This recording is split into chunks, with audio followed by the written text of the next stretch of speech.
je m'appelle Benjamin, donc Benzel Game, d'où le du PU de mon pseudo, Ben. Je vais sur mes 31 ans déjà, putain ça me rajeunit pas. 1m78, ça va. Pour ceux qui se connaissent, je suis dans le canton du Valais. Là où il y a les plus belles montagnes de Suisse, bien sûr, on fait pas le chauvin. J'ai un bac -10. Non, en vrai, je voulais faire tourneur, fraiseur. Pour ceux qui s'y connaissent un peu, c'est dans le métier de l'industriel et tout ça, fabrication de pièces sur machine et tout. Sauf que bah, j'ai des profs qui m'ont dégoûté. Alors du coup, j'ai fait bah, ma troisième générale parce qu'avant j'étais en France. Après, je suis passé en seconde et terminale professionnelle pour pouvoir faire justement le BEP de tourneur-fraiseur. Et puis après, bah, j'ai arrêté. J'ai arrêté mes études parce que j'en avais marre et que ça me plaisait plus. Et après, bah, je suis passé en apprentissage en boucherie. Et c'est ce que je fais depuis maintenant 15 ans.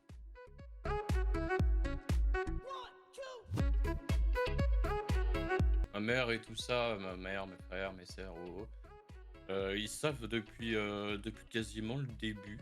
Ma famille vraiment proche, mère, frère, sœur, père, ils savent tous. Et puis ma femme, pareil.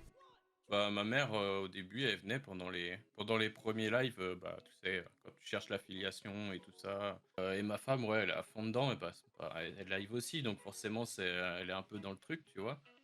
Et puis, ouais, depuis le début, elle me soutient à fond. Ma famille, ils sont contents aussi, sans se mettre à fond dans le truc, mais ils le savent et puis ils sont contents pour moi, quoi.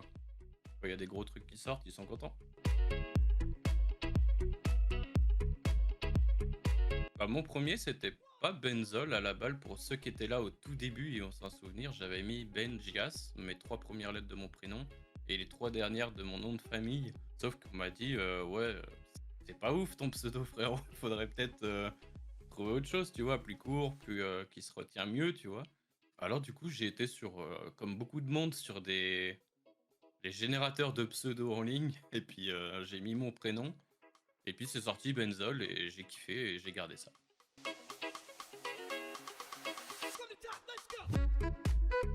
Bah, comme, tu sais, du coup, j'ai le sport auto ça me passionne énormément et ça depuis, ouais, je crois que les premiers circuits auxquels j'étais, j'ai mis un petit post la dernière fois sur Twitter et j'ai retrouvé des photos qui datent de 2011-2014, un truc comme ça. Et j'allais déjà sur le circuit du Mans, sur des rallyes avec mon père et tout ça. Et donc le sport auto, c'est vraiment un truc que je kiffe depuis, pouah, pouah, pouah, pouah. Sinon, après, j'ai le foot, hein, comme pas mal de mecs. Je suis les grosses compétitions, l'Euro, la Coupe du Monde et tout ça. Mais avant, j'étais un peu plus foot que sport auto. Et puis là, depuis quelques années, c'est vraiment le sport auto qui est revenu au-dessus, tu vois. C'est vraiment une compétition que je kiffe suivre.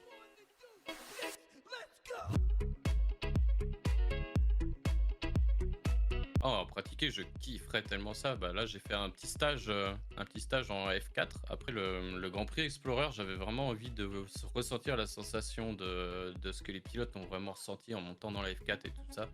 Et plus ça va et plus j'ai envie de se développer ce côté où je vais essayer des voitures, où je vais tester des choses et tout ça. Regarder, bah, je regarde assez souvent, tu vois. Je regarde pas mal de compétitions, de la GT, de la Formule 1, de la Formule 2, 3, 4, suivant ce qui passe, tu vois, même des rallyes. Et, euh, et voilà.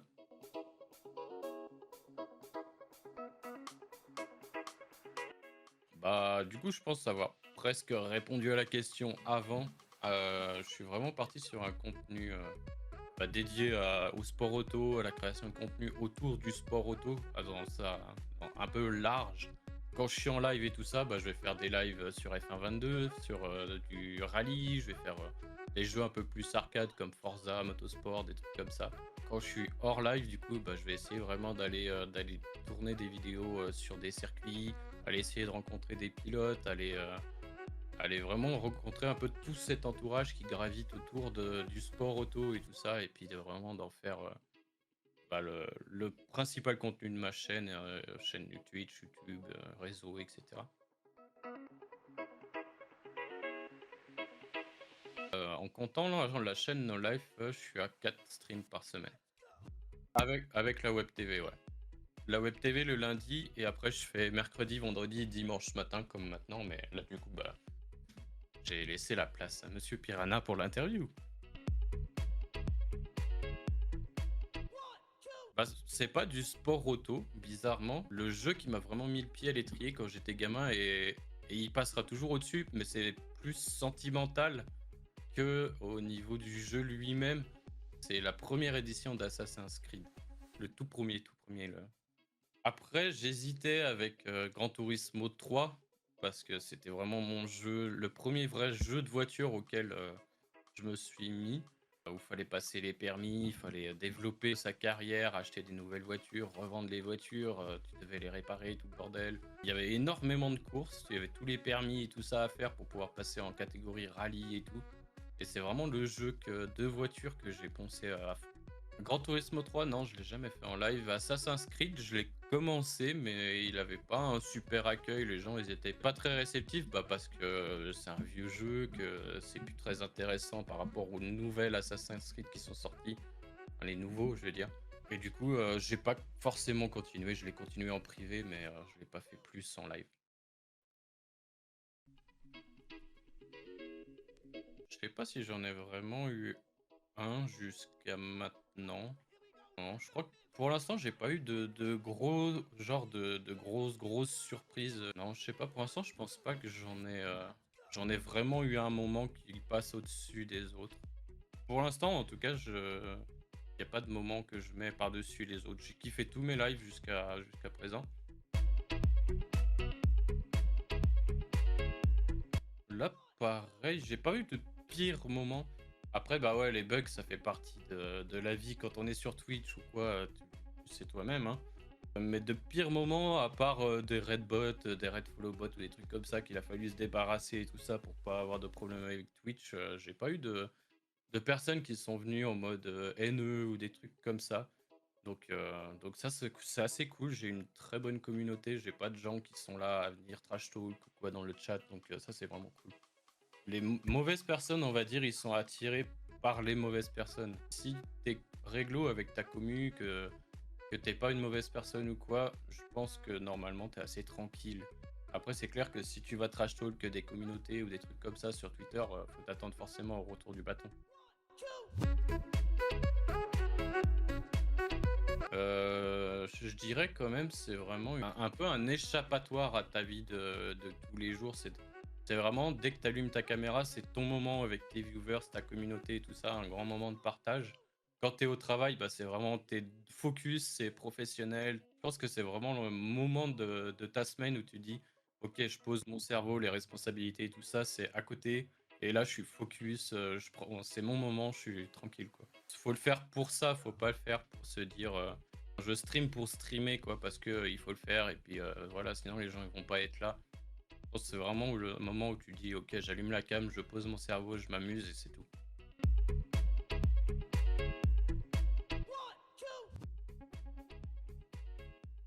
La meilleure, non?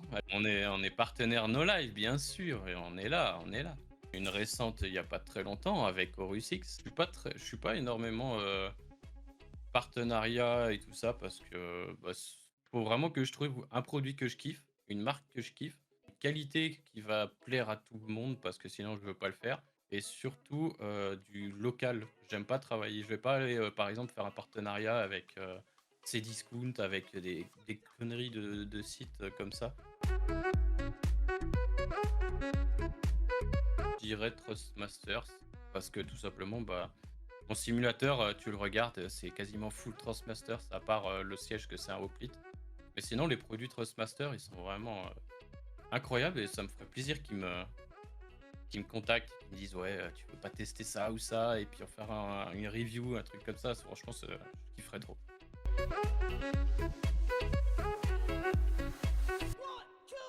En vivre à 100%, je sais pas, parce que je kiffe quand même mon taf et ce que je fais.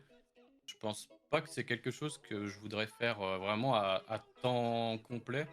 Mais à 50%, je dirais pourquoi pas, ouais, faire moitié stream, enfin moitié création de contenu, moitié travail, que je puisse vivre tranquillement sans me prendre la tête, est-ce que ça va marcher ou pas, tu vois. Si j'arrive à en vivre à moitié, pourquoi pas, ouais.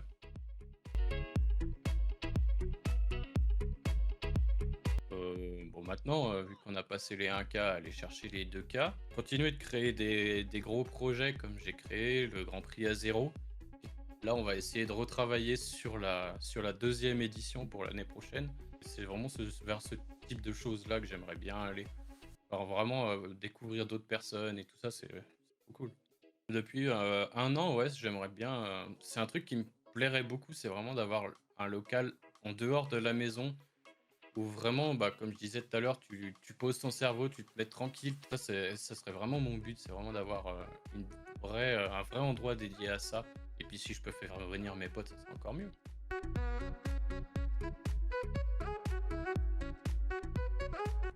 Non, j'en ai pas encore fait, mais ça va arriver, c'est en projet pour le mois de juin.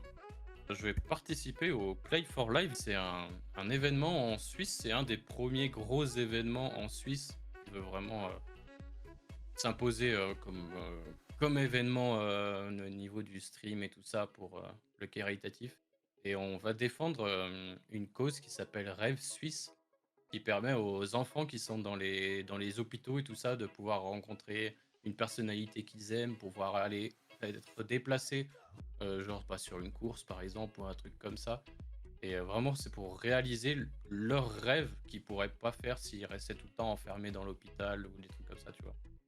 C'est vraiment une cause, pour les enfants et c'est vraiment ça qui m'a fait, kiffer.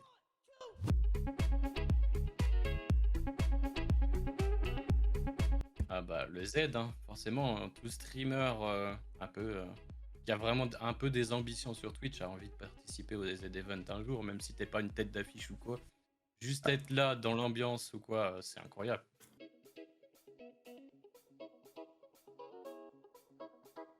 Bah, Streamrunner, ça m'a énormément aidé quand j'ai commencé et que je disais, bah, comme tout à l'heure, que tu commences et puis que tu as 2-3 personnes sur tes lives et tout ça, que tu pas trop découvert. Streamrunner, ils m'ont énormément aidé à ce moment-là parce que, bah, ça t'apporte quand même une visibilité que tu aurais pas forcément eu.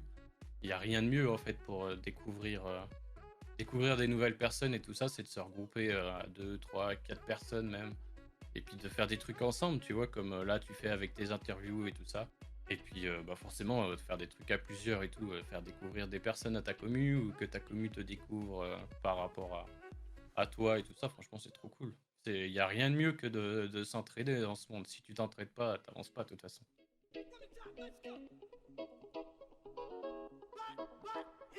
Bah, moi, je pars du principe qu'à partir du moment où tu fais des choses hors Twitch, tu deviens créateur de contenu. Je parle vraiment d'être assez régulier, en création de contenu autre que Twitch. Parce que prendre juste des rediffs de live et les balancer sur Twitch, TikTok, Short, machin, pour moi, ça, tu crées pas de la contenu, c'est juste tu diffuses ton contenu, c'est pas pareil. Donc, ouais, je dirais que je suis plutôt créateur de contenu à partir du moment où je fais des vidéos, bah, sur YouTube et tout ça qui sont complètement différentes de ce que je fais en live.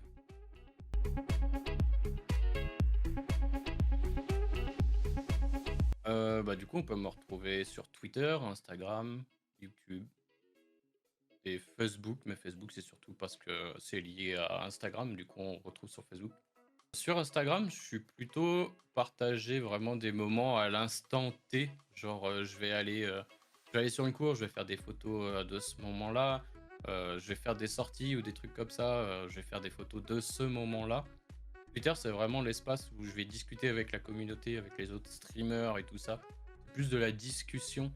Et Instagram, c'est vraiment du partage de contenu, de vidéos, de photos et tout ça, quoi.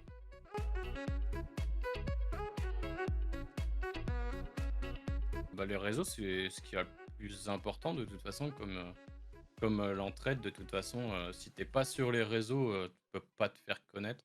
Tu restes que sur ton petit Twitch, bah, personne va te faire apprendre va te découvrir parce que, bah, tu pas d'autres espaces que découverte. Tu sur Twitch et c'est tout.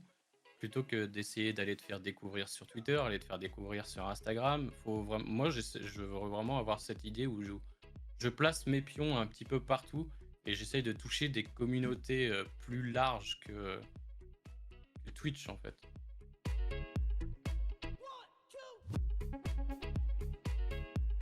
Bah, Discord et Twitter. C'est vraiment ce qu'il y a de plus simple, on va dire. Mais Twitter Twitter, c'est assez réactif. C'est vraiment, les gens, ils voient ton tweet, ils répondent tout de suite parce qu'après, ils vont pas le revoir avant un bout de temps. Je trouve que Twitter et Discord, c'est vraiment où tu réponds dans l'instant T et si tu as envie de communiquer avec quelqu'un, bah, c'est tout de suite, quoi.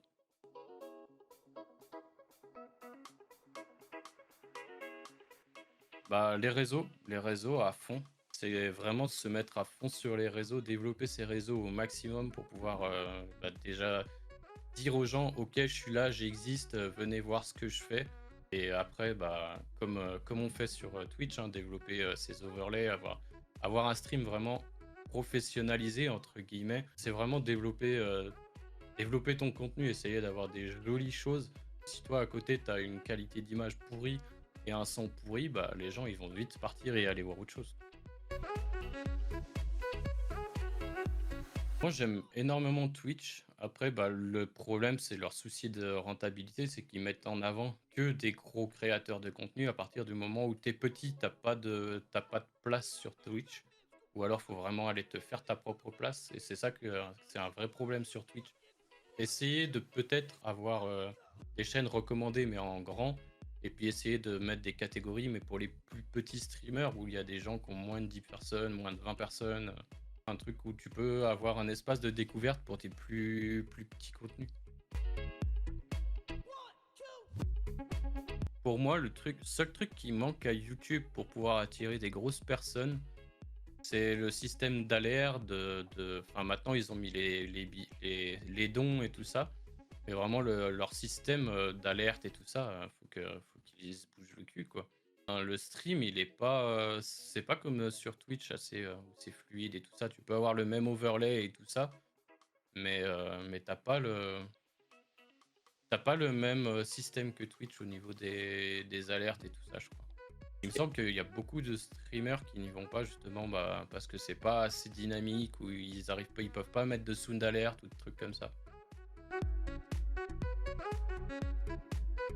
Heu, Facebook, personnellement, j'ai oublié depuis longtemps. C'est vraiment le réseau à papy, quoi. C'est vraiment le truc où tu vas pour aller sur marketplace et c'est tout, quoi. Pour moi, Facebook, j'y vais, quand j'ai besoin d'acheter du matériel ou un truc comme ça en occasion ou chercher des offres ou des trucs comme ça, mais si c'est pour faire de la création de contenu ou quoi, en fait, j'ai juste mis partager mon contenu d'Instagram à Facebook. Donc en fait, j'y vais jamais. Mes posts, ils sont redirigés directement faire sur Facebook et c'est tout. Bah, TikTok, j'aime beaucoup. C'est vraiment un réseau où j'aimerais plus m'investir en création de contenu et tout ça. Avec des contenus courts, comme bah, sur la plateforme, t'as pas le choix de toute façon. Mais je pense que c'est une bonne plateforme de développement et tout ça pour la chaîne parce que bah, il y a énormément de monde sur TikTok. Et soit ça marche, soit ça marche pas. C'est ça qui est dommage.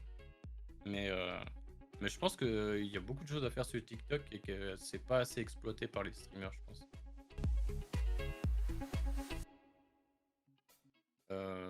Au début, pour moi, c'était juste, full plagiat et on reprend le code de Twitch qu'on a réussi à récupérer et on balance ça, on change les couleurs et voilà, c'est fait.